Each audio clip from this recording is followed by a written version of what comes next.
कि जब सुराज ने पेंशन का मुद्दा उठाया तो आज 1100 पेंशन मिलने लगा।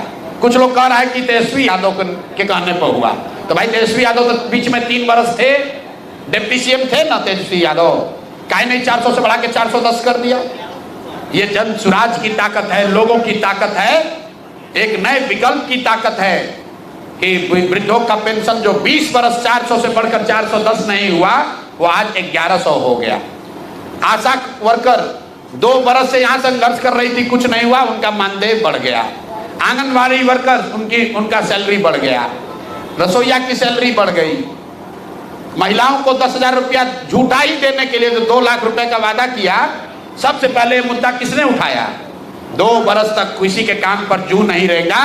ये जन सुराज के साथियों ने घर घर जाकर 1 करोड़ लोगों से जब हस्ताक्षर कराया, तो आज सरकार कह रही है कि उसमें 10,000 रुपया का पहला किस्त जारी करेंगे। वो भी नहीं करेगा, वोट के समय बेवकूफ बनाने के लिए लोगों से फार्म भरवा रहा है।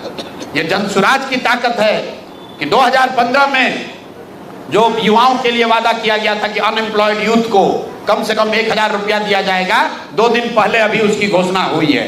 लेकिन ये घोषणा सरकार नहीं कर रही है, सरकार में बैठे हुए 4 अफसर कर रहे हैं। इसका प्रमाण देखिए कि नीतीश कुमार ने अपने 15 अगस्त के भाषण में जो यहाँ पर जीविका के लिए जो घोषणा की, उस पर अफसरों ने कहा कि नहीं, वो स्लिप ऑफ टंग था, वो गलती से मतलब नीतीश जी के मुंह से निकल गया था। तो नीतीश जी को पता ही नहीं है, जो भ्रष्ट अफसर है वो चाहता है किसी तरह ये व्यवस्था बनी रहे ताकि लूट का दौर जो अभी चल रहा है ये आगे भी चलता रहे। यही लोग हर दिन एक नई घोषणा कर रहे हैं, बिना सोचे समझे कि भाई करेंगे नहीं करेंगे, किसी तरह जनता को बेवकूफ बनाकर वोट ले लो, उसके बाद नेता को देखा जाएगा। हम लोग तो अफसर हैं, हम लोग लूटेंगे ही।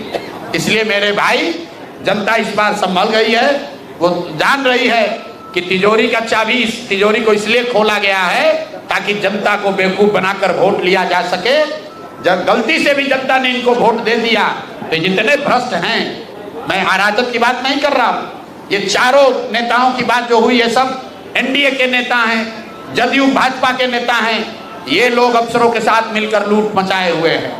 बिहार में आज जितना भ्रष्टाचार है, इतना भ्रष्टाचार जीवन में कभी नहीं किसी ने देखा था। और अगर निचले स्तर पर इतना भ्रष्टाचार लोगों को देखना पड़ रहा है, इसका मतलब है कि कहीं ना कहीं ऊपर तक तो पैसा पहुंच रहा है।